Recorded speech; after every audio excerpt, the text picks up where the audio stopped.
sound speeds. And I recently moved, so I have a brand new studio and background. But in order for me to do this video the right way, I need to wrangle in the help of someone that you might recognize. Well, hello there, Past Alan. Oh joy, I'm talking to myself. Shouldn't you ask me if I even want to collab with you? But wait, it was your idea. Okay, fair enough, but I'm really busy right now. That's why I shot my videos in advance and set them for future release dates. Oh, we're way past those. Time to make more. But I don't have time. Don't worry, I'm gonna do all the work for you. Oh, really? Yeah, all I need you to do is just shoot yourself taking down the studio. I thought you were going to do all the work. I will. I'm you, remember? So what do you want me to do, not do? I just told you. I wasn't listening. Your wife says the same thing about you. Just say it again, old man. Sure thing, crazy hair. Just shoot yourself taking down the studio. Oh, you did say that. That's right. Okay, easy enough. I guess I can do that, sure. Awesome. Now we have a video. Now, let's see what was shot.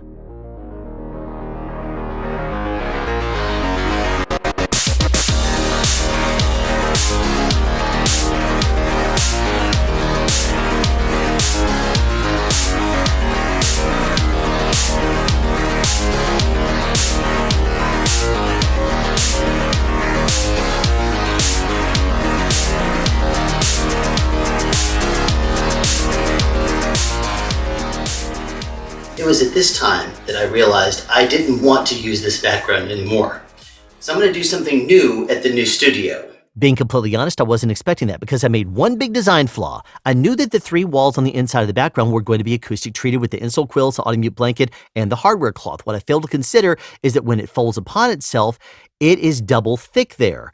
And so there was no way in the world this background was going to close in more than about 2 feet or so on the big end.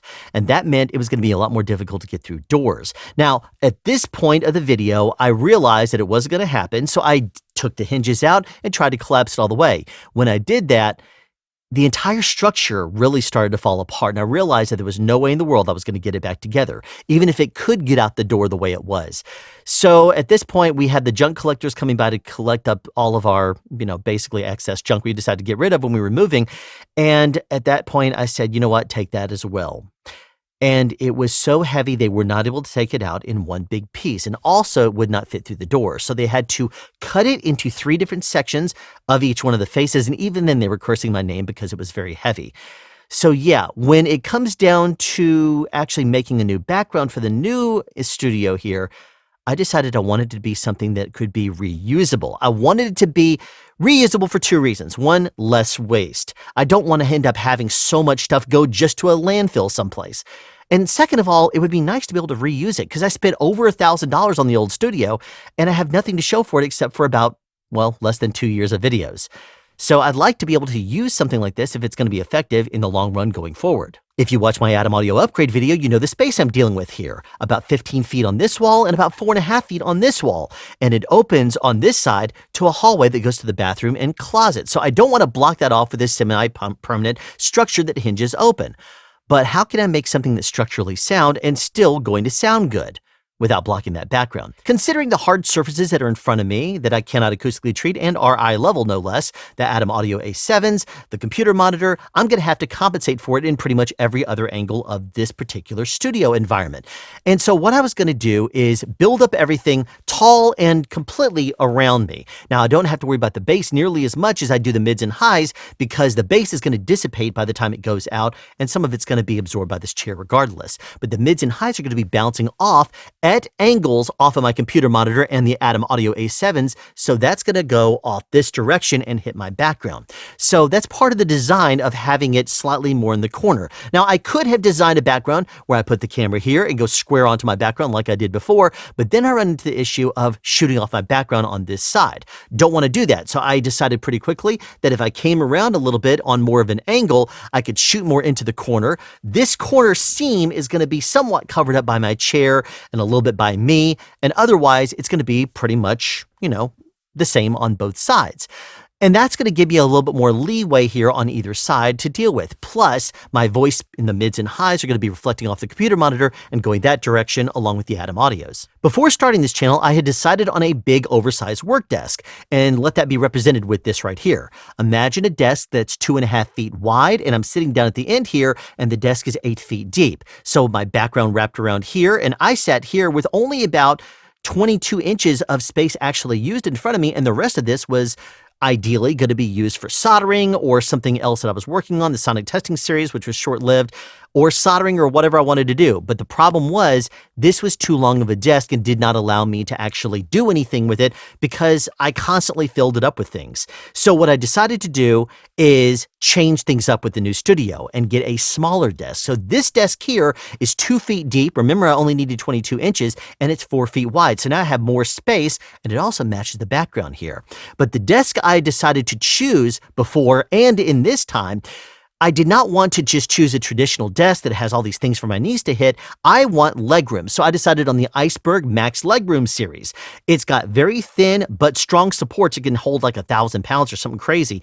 And it's just a simple pole that goes up. But it's extremely highly reinforced at the top where you have to like wrench it up and it kind of fits in position and then it locks in place. They're not going anywhere. And this desk is extremely solid. So I really like this series and that's why I decided to get the smaller version of it that ends up giving me much more bigger amounts of workspace. With the exception of the desk, the Atom Audio speakers, and the Moco volume adjustment knob for the Atoms, pretty much all the components I'm using in this new studio is the same as the old studio with a few exceptions. I'm still speaking into the air. It's being picked up by my vintage Equitech E100 right here, which is barely out of frame suspended on a boom arm, just like before. And it goes from there into my DBX 286S and then into my Mix Pre 6. Why do I go into this DBX 286S first? Because I still do a lot of live streams and I still do a whole lot of components in voice chat and stuff, and I like to have the compression. So I know I could use VSTs, I just don't do that. I'd rather have it hardware controlled. Consider me old school that likes to put my hand on switches and control things. From the Mix Pre 6, it still goes into the same computer that Titus over at Search for Awesome built me in 2018, and I'm in desperate need of an upgrade right now because at the time I wasn't dealing with 4K video at all. Now I'm dealing with it constantly, and this system is being choked out. So if you happen to have any leads on any 4K editing systems that are PC-based, please let me know because I'm in the market for it. Before I started this channel, I figured that about 99% of the content that I was going to be producing here was going to be standing up at my desk with the E100 in front of me, a pop filter in front of that, and ultimately it was a Stedman XL Pro windscreen, which I really like, and the camera behind that. But over the course of time, I started to realize I was going to do more live streams, sit-down tutorials in software, I was going to be talking more in voice chat, and those are all circumstances that would require me to have a sit-down sound setup, if not a camera and sound setup. So I decided in the new studio to get myself a boom arm that would adjust to both of those positions. And not only that, I was going to have a camera setup that I could use in 2 positions as well. Now, with regards to camera, I like the idea of having a little bitty camera that's up against the speaker in the corner coming between my computer monitor and the Atom Audio speakers. There's no EMI coming off and radiating from either one of those sources, so there's nothing I really need to worry about with the camera. Believe me, I've measured it already. As for the sound, having one boom arm that can function from this side where it can basically extend up and out of the way, and it can even arm over to get me if I'm going to be doing any standing content, was pretty much critical. I now have the room, but not on this side. I had to do it on this side, and it's not been an issue at all so far. So which boom arm did I choose? Well, I talked to Banjo at Podcastage and he gave me a bunch of suggestions, but ultimately I made the decision based on the following criteria. I like to be overhead mic'd, so I wanted the microphone to be high and up over top of me, so the boom arm needs to be a very long boom arm.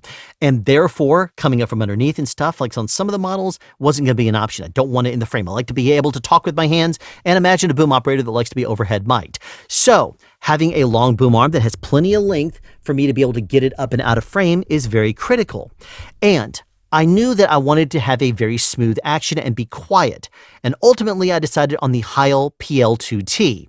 And I also decided on that for one very specific reason. If I needed to have the extra height of a riser, I could do that. Now, I'm not even using the riser, so knowing what I know now, that I was not going to need a riser, and yes, I know the riser would have worked with other systems as well, I wanted to just stay in the family with the boom arm and the riser all the same brand. Knowing what I know now, if this was a 99, I would want a 100% boom arm, and that would have been the Rode PSA-1. So if I were to do it again, knowing that I didn't need the riser, and I just followed my instincts, which I fought and said, you know what, the Heil's going to be great for me, especially with the riser, and I kept going back to that. Even though in my mind, I kept wanting the Rode PSA-1. At this point, I'm committed, and since it's fully functional, I don't really see a need to spend more money. But in retrospect, I wish I would have gotten the PSA 1. So let's talk about the background. I did not want another semi-permanent installation like at my old studio, where I'm going to have to scrap over $1,000 worth of very usable and good quality studio stuff, simply because it would be more of a hassle to take it apart, unscrew everything, and it'd be shredded by that point anyway. So I wanted it to be something that I could use here very effectively, that's light and that's still very strong, yet something I could still collapse and take with me to a new studio when I do move out of this house. We have a lease here. The old house was something I owned. We're basically just renting this place for a year or two until we believe the market will crash and then we'll buy again. So I had to decide on a background for this studio. And I don't want to just go the PVC route with a bunch of ferny pads or moving blankets, whatever you call it, on top of it. I think I want a little bit more than that, but I do like the idea of the PVC pipe. So I designed a background fitting inside of it these gaps, which are 2 feet by 4 feet. And so that way I could put panels inside of there. I hired a friend of mine, one of my best friends in the world, who is a plumber, to cut the pipe and to basically set it up for me according to my specs. So that way I could build it and then put it up here. Now, as for the panels on the inside, I could have gone the route of Owens Corning 703. I could have done the thermofiber fire and sound, which is what Mike Delgadio uses in his studio. I could have done the safe and sound that we have quite prominently here in the South. But ultimately, I decided to go Owens Corning 703 again. Now, should I get 4 inches? Well, if I do the 4-inch version, it's going to be perfectly what I need for the bass in my voice, but there's not a whole lot of bass in my voice. And because of the wall thickness and everything, it would be like almost 6 inches off the walls, and that would cut in a lot of my space. So I ultimately decided on a 2-inch version with an Audio-Mute blanket over top of it. The Audio-Mute blanket still, I believe, has an NRC rating of 0.85, so it's still great, and putting it over top of OC 703, 2 inches, is going to pretty much make it, impervious to any kind of vibrations that I would have from my voice in this room. So I decided to get 6 panels, put them inside of that, but I'm not just going to put open face fiberglass insulation in the studio. So I hired a friend of mine who is a seamstress to make me pillowcases that I could put the panels inside of with a little bit of extra room in there in case I decided I needed the 4-inch version later, and then seal it off and sew it closed at the top. Then I took those panels, let them air out a little bit, brought them inside, put them on the wall, and you can't even tell that there's acoustic treatment back there. It doesn't smell like anything.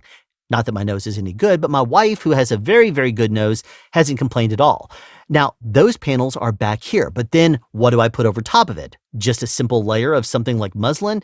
No, I wanted something more so than that, but still acoustic treatment is a great idea. And with the Audio-Mute blanket, which has an NRC rating of 0.85, on top of the 2-inch thick foam, it's going to be more than enough that I need. And it also comes in various colors. I did not want to get black like in my old studio because that maximum contrast against my pale skin, that's just not going to be good. It's going to be just all over the place, and the dynamic ranges of my cameras are never really that great. The camera I'm using right now is the Sony ZV-1, and it has a lot more dynamic range than my FZ80 did in my old studio, which you could see, by the way, the comparison at the very beginning of this video between me and my former past self from about 4 months ago. That was my old camera and setup. This is my new camera and setup, and it looks a lot better. But still, I did not want to have it be black and have maximum contrast. So I decided on more of a neutral type gray, which would show up better on video. And that's going to be a much more seamless type look in the background, I think. In my Garage to Poor Man's Vocal Booth for $100 video, I talk about my old DJ days and how I used to use T-bar lighting stands to hold lighting instruments in my mobile DJ system. Well, they're also perfectly designed to hold an Audio-Mute blanket. So I have one behind my computer monitors right here, and I have one to my side over here. And they're going almost all the way to the ceiling. This one is going all the way to the ceiling. And with that kind of closing in with the background behind me, it's going to be very well, just hear this for yourself. I'm pretty far away from the microphone. I'm backing off a little bit even. And even then, it still picks up just fine without too many reflections. Nothing I really need to worry about phasing-wise, at least. So I like this setup. I like the way it's working. And in all honesty, it's everything I would ever need. A few other things I learned after building my last studio is that I ran out of space pretty quickly with regards to places that I could hang things, like, for example, suspension for my lighting instruments. Now, ultimately, I did decide on a couple of boom arms, which could not get a third axis in position, so I kind of made do with it when they were locked off. They held it, but still over the course of time, occasionally the lights would sink down and I'd have to wrench them back up. Drove me crazy over the course of time, but that's one of the reasons why I wanted to do something different in this system. I wanted it to be more stable and something that would allow me to pivot the lighting around depending on my needs. So if this background is not wrapped around me on the side, this light here needed to be facing that background piece, but if I'm sitting down here, it needs to be able to spin around. So right now, I can actually literally spin this around because I'm using something called a Ulanzi live broadcast boom arm, which has 3 arms on it actually. And it's built off of a center structure that goes about 2.5 feet tall and mounts directly to a desk. And from that, it has a boom arm that's holding the camera that you're watching me on right now. And I can easily take this up or down as I see fit, depending on my needs, going in and out. And it's not the best boom arm, but considering that it's just simply holding a camera in position, it can do exactly what I need it to. The other 2 boom arms are more strong. They're able to actually support much better. And you could put microphones on them, but I'm using them upside down to hold lights. So my lighting setup here can be exactly where I want it to. Probably around there is where it was before, right? I mean, that may not be the best position. Yeah, that's probably pretty good right there. Let me just not mess with everything again. Actually, it might have been over there. I'm going to drive myself crazy now that I've adjusted it. Unfortunately, at the time I was building this background in spring of 2022, there was a part shortage. And because of the schedule that I was working and the schedule of the seamstress and the plumber that I was hiring, all of us coming together and getting this thing done by the time that my pre-recorded material had run out on this channel was going to be a problem. So I ended up, unfortunately, for my RX modulation video, my April Fool's 2022 video, which was a reaction to Curtis Judd's I'm Sorry video, those 2 videos were done in a very poorly treated environment. I tried to use a dynamic microphone, but it was not going to be able to overcome the bad acoustics in this room. We're going to talk about the basics of RF and what you need to know. When people start to say things like the GOAT and you're talking about sound, you of course mean Curtis Judd. I mean, who else would you be talking about? Certainly not me. But by the time I did my next video, how to properly over-under cable wrangle an XLR cable, it was much better. But then I made a fatal mistake with my lighting. I put a 3200 degree filter on this side and a 5600 degree filter in that side. When you wrap a cable over under, it's adding a half twist when you go over and a half twist the other direction when you go under. So basically you're adding a half twist and then taking it away so that when you throw the cable out, it lays straight. Didn't even think about it because my brain was completely fried at that point. And that meant that there was not going to be a way to color correct it very well at all. I thought about making it black and white and ultimately probably should have in the retrospect. But yeah, so I made that mistake. If you compare my audio and video quality now as opposed to my 2 previous iterations of my studio, then you'll realize that the audio quality may not be as good as it was with the Insole quilt and the audio mute blankets, but it's still just about as good. I mean, it's probably like within a couple of % off, and diminishing return wise, it's so much better for me to have this setup. Video wise, it's even better with the Sony ZV-1 than it was with the Lumix FZ80 that I was using before. And so I have 0 complaints as far as the system goes. If I shut off my computer, which is currently holding the outline for this video, it is dead quiet in this room.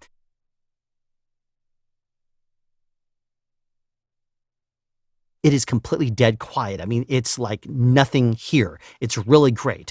And so I really like that. Now, there's only one thing I have left to do on this background, and that is to use my handy dandy steamer like what I used to use on backgrounds in my old photography days.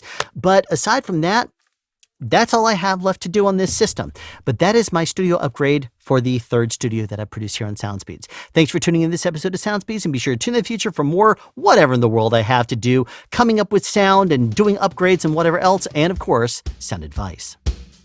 Have a question you'd like answered or want to add something? Be sure to write it in the comment section down below. You can also make a suggestion for future topics of discussion. Again, comment section down below, or you can email me at soundspeeds@yahoo.com. Be sure to subscribe and turn on notifications so you won't miss out on future sound advice.